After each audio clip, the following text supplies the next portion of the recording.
Assalamualaikum warahmatullahi wabarakatuh, Mitra DMTV.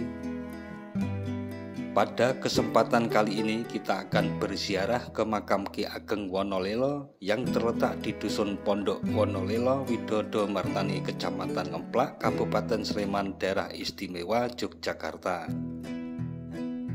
Bagaimana kondisi makamnya serta siapakah Ki Ageng Wonolelo itu? Simak dan ikuti terus videonya sampai selesai. Ki Ageng Wonolelo yang dikenal juga sebagai Jumadi Geno ini merupakan keturunan Prabu Brawijaya V dan seorang penyebar agama Islam pada masa Kerajaan Mataram. Ki Ageng Wonolelo juga diyakini memiliki ilmu kebatinan sehingga ia pun pernah diutus Raja Mataram untuk berkunjung ke Kerajaan Sriwijaya di Palembang. Dikisahkan saat itu Kerajaan Sriwijaya membangkang kepada Mataram sehingga Ki Ageng Wonolelo diutus untuk menaklukkan Sriwijaya. Ia pun berhasil menaklukkan Sriwijaya tanpa melewati proses peperangan. Nama Ki Ageng Wonolelo semakin tersohor dan banyak orang berdatangan untuk menuntut ilmu, sehingga ia pun menjadi sosok panutan. Ki Ageng Wonolelo kemudian banyak mewariskan berbagai peninggalan berupa tapak tilas, pusaka, serta benda keramat lainnya. Adapun peninggalan tapak tilas yang tercatat meliputi Rumah Tiban, Surau, Gumuk Lengki, Gua Landak, serta makam Ki Ageng Wonolelo sendiri. Dengan nama besar tersebut, tak heran warga Wonolelo selalu memperingati dan mengenangnya lewat upacara adat saparan dan kirap pusaka. Rangkaian upacara adat tersebut biasanya diawali dengan pengajian akbar dan dilanjutkan dengan kegiatan pengajian rutin di pendopo makam Ki Ageng Wonolelo selama saparan. Hal ini merupakan perwujudan anak cucu Ki Ageng Wonolelo untuk meneruskan perjuangannya karena ia dikenal sebagai tokoh penyebar agama Islam semasa hidupnya. Sedangkan puncak acara diisi dengan kirap pusaka Ki Ageng Wonolelo. Kirap tersebut diikuti oleh bergodo-bergodo meliputi sesepuh trah, sesepuh dusun, putrowayah, santri, alim ulama, prajurit, putri demas, serta berbagai kelompok kesenian. Adapun benda-benda pusaka yang dikirap meliputi antara lain: pertama ialah kitab suci Al-Quran. Peninggalan Ki Ageng Wonolelo di mana keberadaan Al-Quran ini menjadi bukti bahwa dirinya merupakan seorang ulama besar dan menjadi bukti bahwa kitab suci Al-Quran merupakan dasar pokok untuk mengajarkan agama Islam kepada murid-muridnya. Kedua yakni bandil. Bentuknya bola kecil, ada tali dan ada pegangannya. Pernah digunakan Ki Ageng Wonolelo saat babat alas untuk mendirikan Pondok Wonolelo. Konon saat itu bandil diputar-putarkan di atas kepala lantas dilemparkan ke arah pohon-pohon besar yang membuat pohon tersebut mengering dan bertumbangan. Namun sayang bandil hilang dan tidak pernah ditemukan.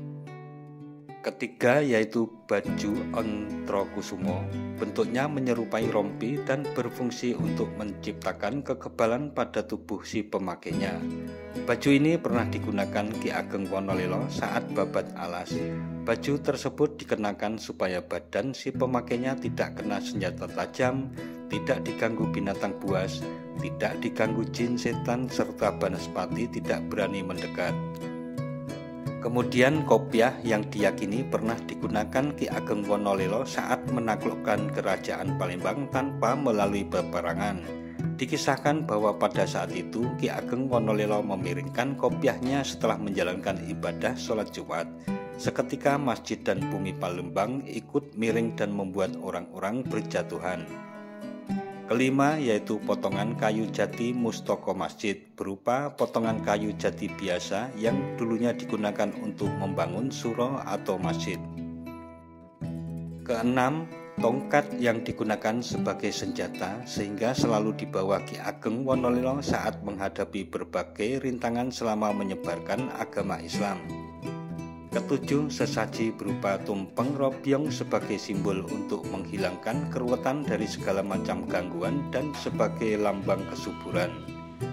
Sedangkan ingkung ayam merupakan simbol kepasrahan terhadap Tuhan Yang Maha Esa. Selain itu ada pula pisang ayu, kembang telon, buah-buahan, daun kluwih 5 lembar serta tumpeng 5/7 yang bermakna waktu dibagi menjadi dalam 7 hari dan terdiri atas 5 pasaran. Terakhir yakni gunungan apem. Bentuknya menyerupai gunung dengan mengerucut lancip ke atas, melambangkan bahwa pencipta alam semesta hanyalah satu, yakni Tuhan Yang Maha Esa. Gunungan apem tersebut menjadi atraksi budaya yang menarik lantaran jumlahnya cukup banyak yang bisa mencapai 1,5 ton. Apem akan dibagikan kepada seluruh warga sebagai teladan kepada Ki Ageng Wonolelo yang dikenal sebagai seorang dermawan. Tradisi gunungan apem ini pun memiliki kisah tersendiri. Menurut kisah yang diyakini warga sekitar, Syekh Jumadikeno atau Ki Ageng Wonolelo merupakan sosok ulama besar. Ia sudah berkali-kali menunaikan ibadah haji ke Mekah. Ia juga kerap ziarah ke Mekah bersama Syekh Wasibogeno.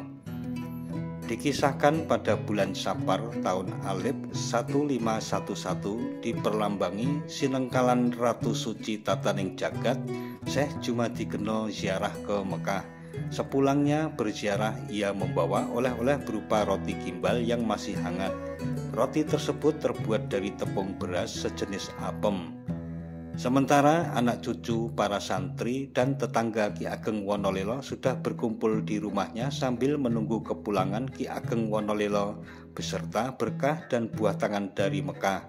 Kebetulan saat itu malam Jumat dan terang bulan. Setibanya di rumah, Ki Ageng kemudian memberikan wejangan dan siraman rohani yang dilanjutkan dengan pembagian roti gimbal atau yang lebih dikenal dengan sebutan kue apem. Kue apem ini konon berasal dari kata apuun yang berarti ampunan. Maksudnya supaya anak cucu dan para tetangga yang menyimak ceramahnya kemudian memperoleh hidayah untuk selalu memohon ampunan kepada Allah Subhanahu wa Ta'ala. Ki Ageng Wonolelo juga memerintahkan untuk selalu berbuat kebajikan serta memperbanyak sedekah. Berawal dari kisah itulah kemudian warga melaksanakan tradisi membuat apem setiap bulan Sapar. Semula apem tersebut dikumpulkan dengan cara kenduri kemudian dibawa ke makam Ki Ageng Wonolelo. Setelah acara bacaan thayyibah, tahlil, dan tabur bunga selesai, apem akan dibagikan dari cungkup makam Ki Ageng Wonolelo kepada seluruh pengunjung yang berziarah di makamnya. Kian lama peminat tradisi pembagian apem dan tradisi berziarah ini semakin banyak, sehingga jumlah apem yang dibagikan pun semakin banyak pula. Sehingga pembagian apem di cungkup makam dinilai sudah tak memungkinkan lagi. Maka pada tanggal 10 Maret 2001 kemudian dibuatkan panggung khusus untuk penyebaran apem, sehingga pembagian apem pun dipindah ke panggung dengan cara disebar untuk diperebutkan kepada penonton. Tradisi ini pun berlanjut hingga saat ini. Ada beberapa orang yang meyakini bahwa apem tersebut bisa digunakan sebagai tolak bala hama tanaman dan berkah lainnya. Namun tak sedikit pula yang hanya sekedar ingin melestarikan kekayaan budaya. Namun di luar itu semua, setiap peringatan Saparan ratusan orang selalu datang untuk berebut apem. Mereka rela berdesakan dan berlomba dengan penonton lainnya demi memperoleh apem yang dikemas menggunakan plastik yang dibentuk menyerupai gunungan.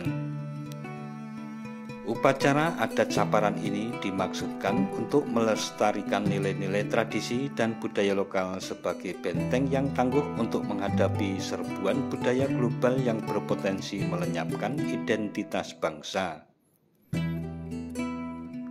Nah mitra DMTV, demikian tentang makam Ki Ageng Wonolelo beserta dengan kisah sejarah yang menyertainya. Jangan lupa subscribe dan tekan tombol loncengnya agar tidak ketinggalan dengan video-video terbaru dari DMTV. Sekian dan wassalamualaikum warahmatullahi wabarakatuh.